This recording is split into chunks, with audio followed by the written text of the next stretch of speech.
Favoritism was shown by Jacob to Joseph, coat many colors, going back a generation. Remember his parents, Isaac and Rebekah had the favorite son, Esau and Jacob. So see that favoritism coming from there also. Talked about jealousy, like a poisonous serpent just sitting there waiting for an opportunity to strike. And it did when they got a chance to sell him. And that.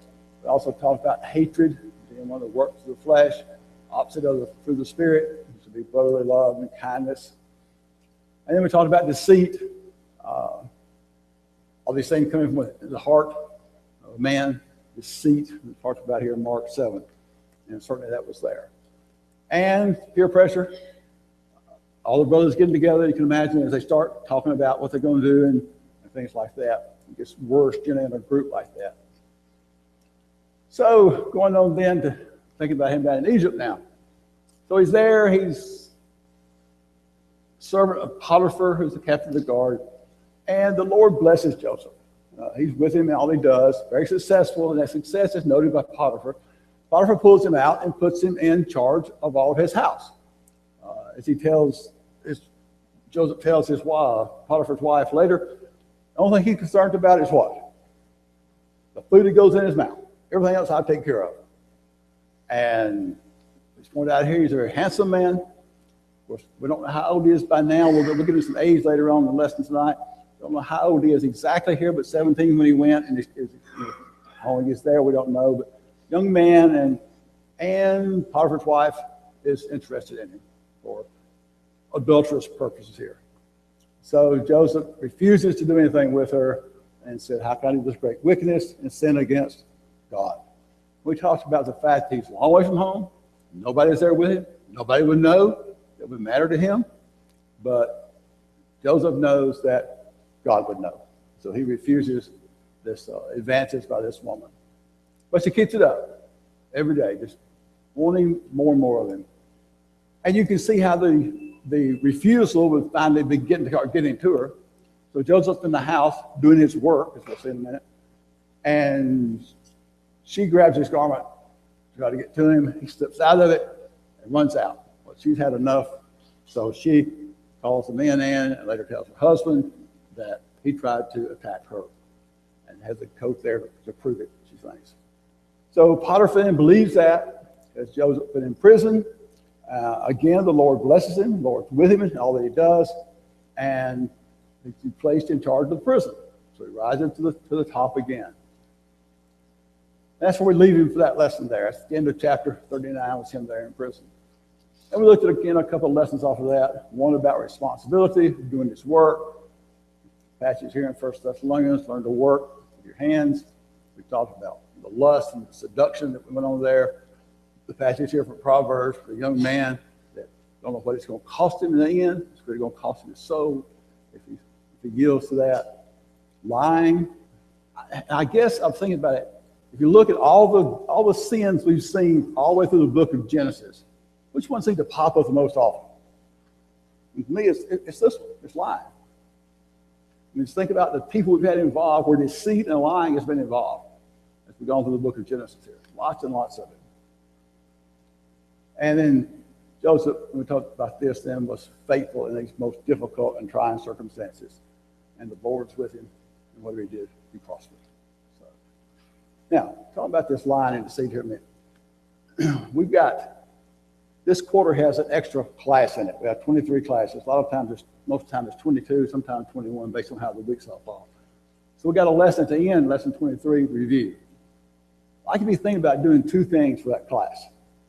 Go through the 50 chapters and just write down one little short blip about what each chapter is about. So think about the chapter content as you go through this story. Go back through it and just make you a little list, 1 through 50, and one little short thing about what's in each chapter. And then go through it and think about some of the lessons, the things we found as we went through the book, the lessons we got from it. Just start making a list of those things. Sometime over the next couple of weeks, we'll get to that last lesson. We've got 21 and 22, and then we'll get 23 over there. We'll talk about some of those things. Okay, getting in now to chapter 40. Water here. All right, Joseph's in prison. He's in charge of the prison, and two unusual prisoners get put in his custody here. It's the chief baker and the chief butler. And that by chief baker and butler, they were Pharaoh's top servants in those areas. The chief butler, so when it would put the cup in his hand with the wine or the juice, whatever it was in it. And the baker's the one that was in charge of all the baking for Pharaoh. But he got mad at him and he threw him into prison. So Joseph in charge, so he's got to come in and take care of him. He goes into him one day and they're down out looking, and they both had a dream, both of them the same night. And they tried to find somebody to interpret the dream. They knew it had some meaning to it, and they wouldn't know what it was. So we're going to see this kind of phrase here used all through the lesson tonight. And we're going to talk about it at the very end. Who do interpretations belong to? Who's in control? Who's getting the credit for this? Joseph tells them right up front. Interpretations belong to God, to the Lord. Joseph can't do it on his own. He never takes credit for it. Keep that in mind as we watch it go through here. Interpretations belong to the Lord. So here's the dreams. The butler had the dream of a vine. And it grows up, it has 3 branches. And it buds and it blossoms and clusters of grape come up there. And the butler goes up to it and he squeezes juice out of them into Pharaoh's cup and takes the cup and gives it back to Pharaoh. So he wants to know what's the interpretation of this. Well, Joseph tells him, in 3 days, the 3 branches, 3 days, you will be restored to your place and you'll again be serving Pharaoh with his cup as you were before. But he says, when you do that, please remember me. I'm here in this dungeon. I got put here unjustly.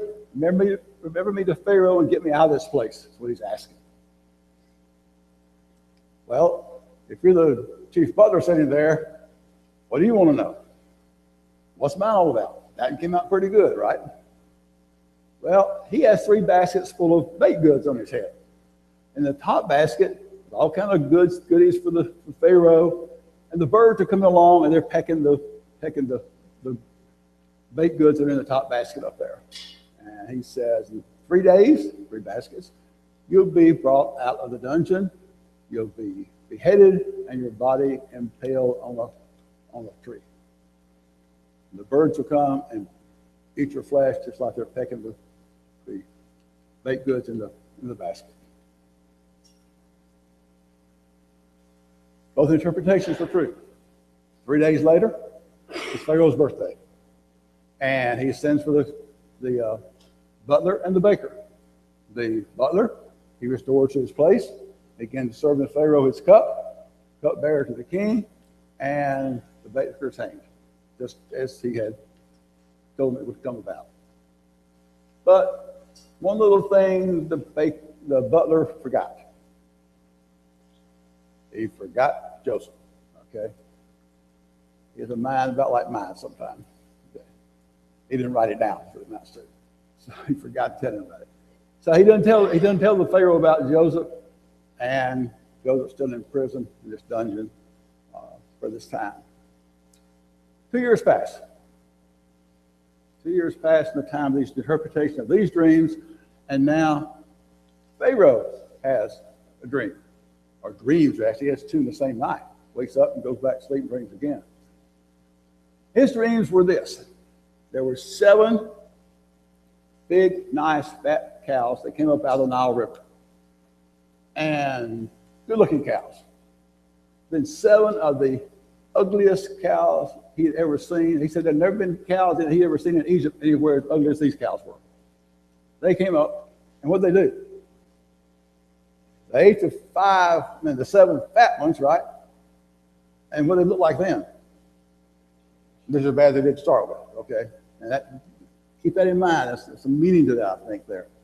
So 7 fat cows, good cows were eaten by these ugly cows, and the ugly cows were just as bad as they were to start with. And his second dream was similar type. A stalk of grain comes up, there's 7 heads on the grain, 7 heads of grain on this stalk, nice, big, pretty stalk, heads of grain, and then 7 thin, ugly heads of grain come up. They consume the 7 good ones, and what they look like now. Just barely didn't start with. made no effect. Okay, so that's his two dreams. So he calls in all the Egyptian wise men, the magicians, anybody that might be able to interpret his dreams. Of course, they couldn't really interpret them. They were guessing, I guess, but they couldn't do it. So the old chief butler found this slip of paper and wrote this note on about Joseph. So he comes in and says, oh, here's what happened to us. And he tells this story of what Joseph had done for the chief baker and himself. So Pharaoh then sends for Joseph. Get him out of the dungeon and bring him here to see what he can do for me. So Joseph then cleans up, shaves, changes his clothes. Think about going from a prisoner in the dungeon or the prison here he's been for some period of time. We don't know how long, at least 2 years. Could be some time longer than that, right? And now where are you going? To appear before the great Pharaoh, control of all of Egypt. What a contrast there that Joseph's got there. When Joseph gets there and Pharaoh tells him what he wants, notice what Joseph says. God will give the interpretation. God will give Pharaoh an answer. It's like he told the butler and the baker there. I'm not doing it. It's not me. God will give him the answer there. So Pharaoh relates his dreams to Joseph. And he says, no one can help me with interpretation. You got all these magicians, all these wise men come in, and they couldn't tell him what it meant. Joseph tells Pharaoh, says, God is telling you what he's about to do. And you saw the dreams twice because what? What did he say? It is sure. What's going to happen is God is about to bring it out. So you reinforced it with a second dream. It meant the same as the first one did. Because God is going to do this. And the dreams are the same. 7 years of plenty. Big, nice, fat cows, big heads of grain, 7 years of plenty. And we'll talk about that just in a minute about that. And then there's coming 7 years of famine. 7 years of severe famine. Now, here's where I think the point comes in about the 7 ugly cows eating the 7 fat cows, and they're still ugly.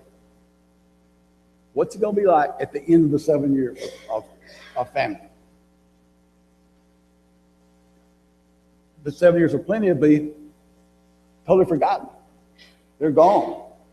Because the 7 years of famine are going to be so severe, it's going to take up everything that was in the good years, will be gone, and the land's depleted, as the passage says there. So eating those seven ugly cows, eating the 7 fat cows, it didn't have a minute. But when they got finished, when it was all over with, it's still depleted, it's still gone. The results of famine are so severe. So I think that's what the meaning of they didn't look any better after they ate the 7 fat cows or the 7 heads of grain that way. I got thoughts about that? Something different from that or whatever? Okay. What are they going to do about this? Well, Joseph has a plan. I'm sure, in my mind, revealed to him by God. That's what he ought to do. So he says you need to choose a wise man.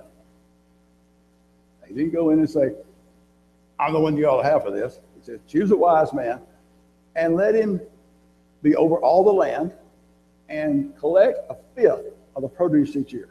Now think about this a minute. You got 7 years, you're going to get 1/5 each year of what you got. If you've got 7 good years, you get just 1/5 of it. And you got 7 bad years, they use those 1/5s in over here to make up for it. Are you going to use 4/5 of it for 7 years, only have 1/5 each year left over here? I mean, somehow the math doesn't seem to work out. So what's got to happen? How good were those good years? They were great years, okay? They couldn't just be normal years. They were fat cows. They were big heads of grain. They were good, great years, so that 1/5 of it would be enough to sustain them through those 7 lean years over there. Okay? It was abundance. So much abundance that What did Joseph do? He couldn't even count it. He quit keeping records. That's so much. Went to every city, took all the land around that city, brought all the grain into each city, stored it up to have this for the 7 years. Stored it to reserve. And this plan that Joseph had pleased Pharaoh. So now he's ready to pick out the man to do it. So who's he pick? Joseph. What did he say? Can we find any man in all of Egypt as wise as this man? So he chooses Joseph. Not just to look over the grain. What did he do to him? To the top again, just like they'd done in Potiphar's house, like he'd done in the prison. Where Potiphar over there said he didn't worry about anything except the food he ate.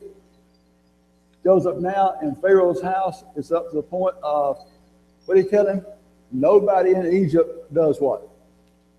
Nobody lifts a hand to do anything without Joseph telling you to.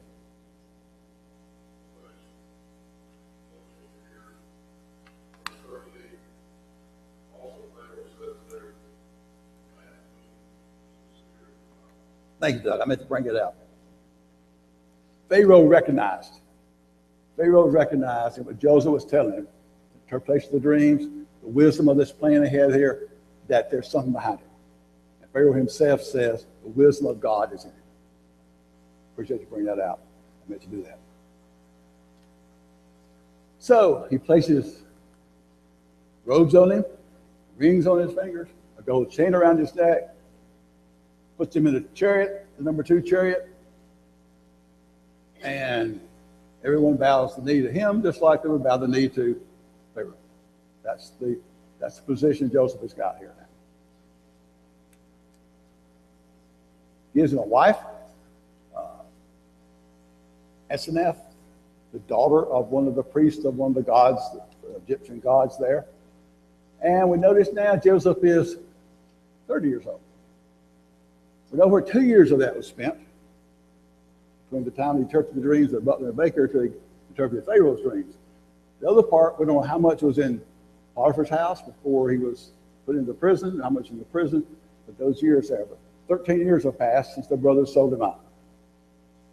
Away from 13 years. Now he's 30 years old. He has a wife. He's the number 2 man in all of Egypt. A lot of contrast from that pit they put him in up there and sold him to the Israelites to serve him. Now, we're going to talk about providence in just a minute, a little bit. What is God's plan? What is God doing with this thing? What's the promise he's made to Abraham, Isaac, and Jacob about this nation? They're going to be as many people as you can't count, right? Where did they become this great nation? In Egypt, okay? Over that 400-year period there. We see all that. I'm looking at what's we know happened out there. The other doesn't see that. He doesn't know what's going on here. But this is all in the plan that God's got to get Joseph into Egypt, to preserve the people, through his family, to get them into Egypt, when they become this great nation. He leads them back out then as his people to go back in and take the land. This is all laid out. We're going to talk about that more just in a little bit. So Joseph goes to work gathering up food during the 7 years of plenty. Again, I said earlier, so much you can't even count it.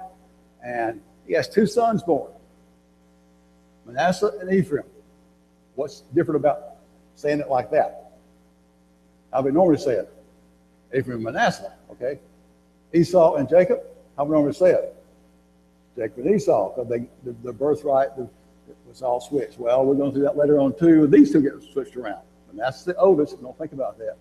Manasseh's the older one, Ephraim's the younger. We'll get that switched around like the others did at some point. So, the famine now comes, the land is totally famished, very severe. Joseph sells the grain to them, everybody comes to buy it. Even the countries around Egypt have no food. Famine there also. So that reaches out to get into what territory? Canaan, where Joseph's family is, okay? So, Jacob tells his sons to go down to Egypt and buy some grain. Don't sit here looking at each other while we starve to death. Basically what he tells them. Go buy some grain. So 10 of them go. All right. I mean, we got all together. 12, right? Where's one? It's already in Egypt. What's happened to the other one? Daddy won't let him out of his sight, okay? What's already happened to one son of his favorite wife, Rachel? He's gone. So what's he doing to Benjamin now? Bob said he's taking care of him. Won't let him out of his sight, essentially. So Benjamin stays home with Jacob. The brothers go down to Egypt. They come before Joseph, got to see him to buy grain. What's the first thing they do? Who is Joseph? Number 2 in all of Egypt. What are you going to do when you see Joseph? You're going to bow down to him, right? We know that was coming? Sure we did. Okay, from the rings back there. Now, they didn't recognize Joseph. Think about when you see somebody, what the setting has to do with it. You see somebody out of place, you don't recognize that person quite because they're not in the right place.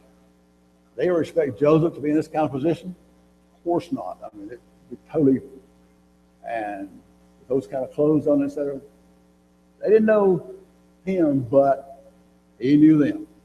Okay, and so he accused them of being spies. Knows they're not, but he accuses them of it. I guess it sounded like really rough with them to kind of read what it says there.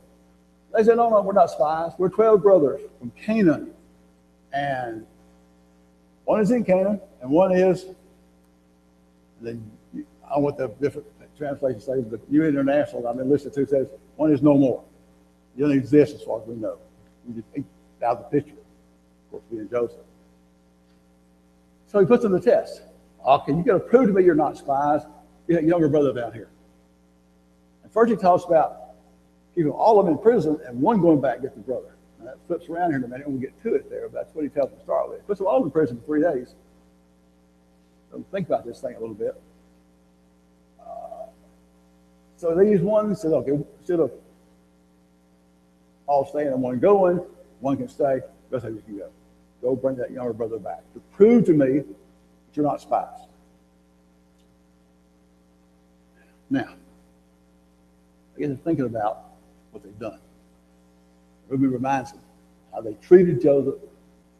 And it's all they say is coming back to us. They don't know it's Joseph. But it's all coming back to us because of what we did, how we treated him. I'll get that verse we'll talk about it in a minute too. Now, keep in mind, Joseph understands all they're saying about this. He understands the language they're speaking. Now, he's speaking Egyptian through an interpreter. So, in the front of them, he binds Simeon, takes him and puts him in the prison, and let's say he go back and bring that younger brother here to prove to me you're not spies. Some of the grain, take it back to your starving family, is the word you use. But he puts their money bags back in the mouth of their sack. So they're going back now. On the way back, one of them stops to open the sack, gets some grain out to feed his animal. What did you find there? That money bag. How would you feel with that? What are they going to accuse me of next? Stealing the money or something? So they were accused of being spies. So they go back and get back to Canaan. They all of their money up, their sacks up, and what's in all the sacks? Their money. Okay? So now they're really perplexed as to what's going on. They start telling Jacob about all this stuff that's going on. We got to take the brother back. Got to take Benjamin back. Jacob says, look, Joseph's gone. Now Simeon's in prison in Egypt, and you want to take a youngest son back? Not going to happen. Not going to happen. And that's where the chapter 42 ends with that. We'll pick that back up then as far as the story goes next time. Okay. Somebody else, it's time to talk. What we leave out? Some part that we talk about, important in the narrative, whatever. Yes, Doug.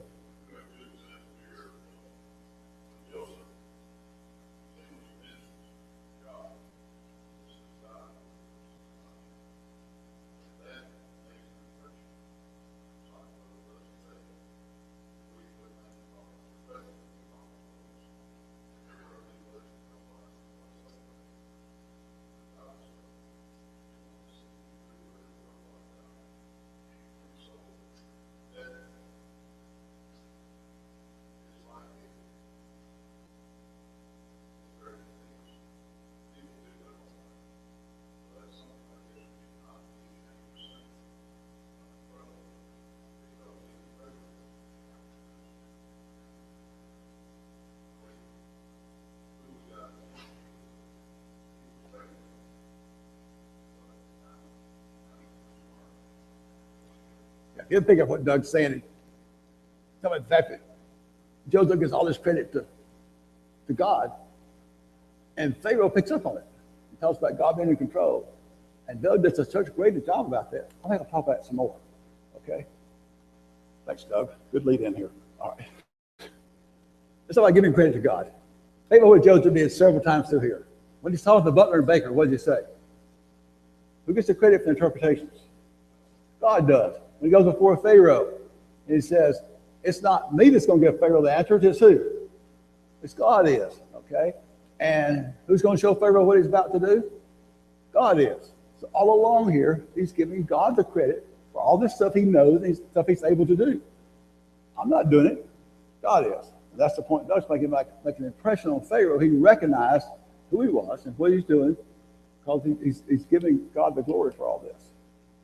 We talked already, and talked about Steve's lesson a couple of weeks ago, about God Almighty. That's who he is we're dealing with here. That's who is in control of all this. It's God is. And Joseph's giving him the credit for all this that's going on here.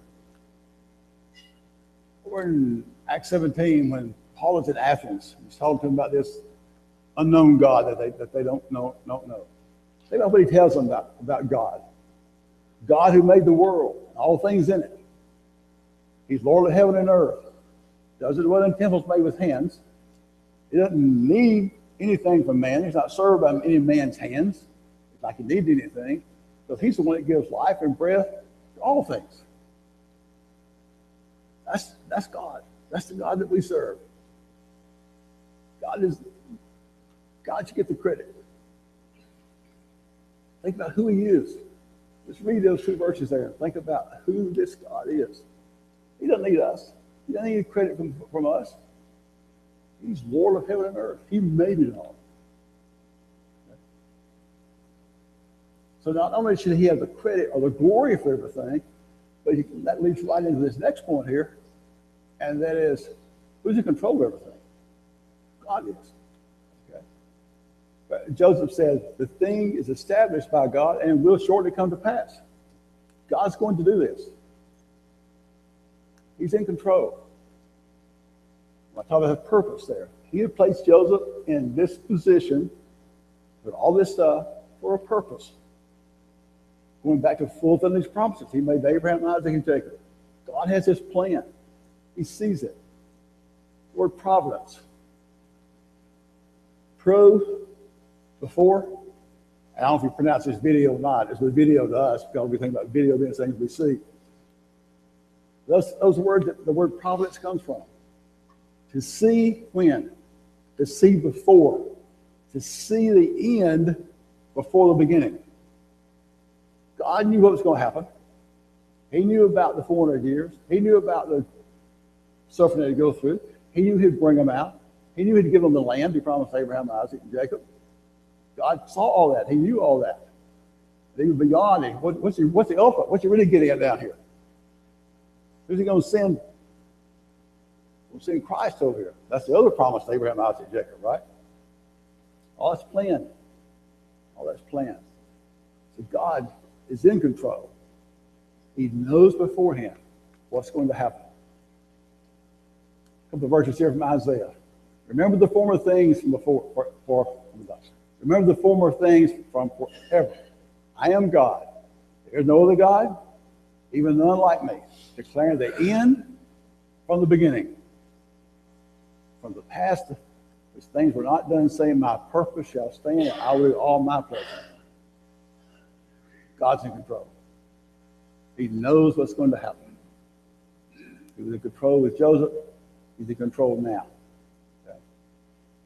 The third thing I've got to talk about, and it's this little thing here about the brothers.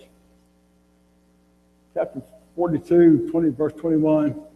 They're talking. They don't know Joseph understand them. They're talking about what they've done. They said, we are truly guilty because our brother. And think about this next part here.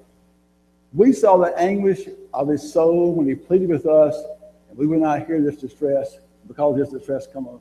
Can you imagine? Can you imagine when they were putting Joseph in that cistern?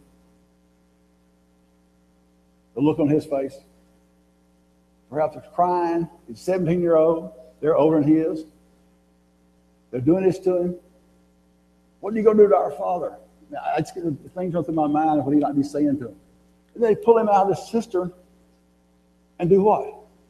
Send him off with these, as a slave, probably bound, we don't know, going to Egypt. Will he ever see his family again? Not as far as he knows.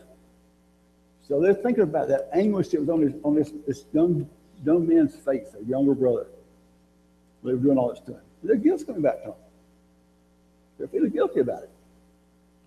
Probably justly so. This verse from Numbers here, the last sentence of this verse quoted quite often, where it says, "Be sure your sins will find you out." It will. And think about this. Achan. Remember the story of Achan? Later on, they're going to take the land. First city they go to is Jericho. March around it one time for 6 days, and 7 times on the seventh day. Blow the trumpet, shout, walls fall down. What did God tell them about the spoils? That's all mine. It's the first city. It's the first fruits of the land. All the spoil belongs to me. Achan took some of it. We know that. So they go up the little city of Ai, send a small army up there. 36 of them are killed. This is getting to chapter 8, I guess, of Joshua now. 36 of them are killed. They go up there, well, 7 they do that, and then go back then and take it in chapter 8. But before they do, Joshua prays. He falls down before God. They know something's wrong. And then they start casting lots or whatever they did to find out who's guilty. So here's all the tribes before them. Somebody has sinned. First thing, they narrow it down to the tribe of Judah. Now, if you're in all these other tribes, how are you going to feel now? It's nice relief, okay? But the tribe of Judah, they're still there. Then they come down this next, the clan. All the others can go. From the clan down to the family. And then down to this Achan and his. Now, here's the point. How do you think Achan felt? All that time, in every group that gets left, who's in that group? I am. Why? Who knows what I did? God knows what I did. Okay. Verse from Jeremiah. My eyes are all their ways. They are not hidden from me. Their sins not concealed from my eyes. Not only theirs, but ours. Just like Joseph was faithful when nobody's around, that's our challenge. God knows what we're doing.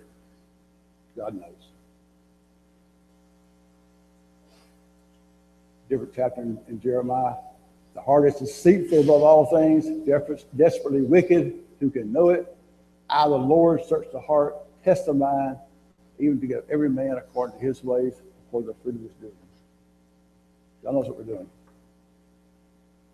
Be sure your sins will find you out. That's a challenge to me every day. Every day. All right, I left y'all about a minute and a half. Sorry. Anybody got some thoughts about these chapters? Yes, please.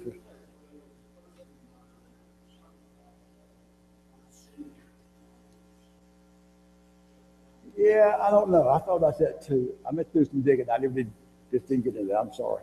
I don't know.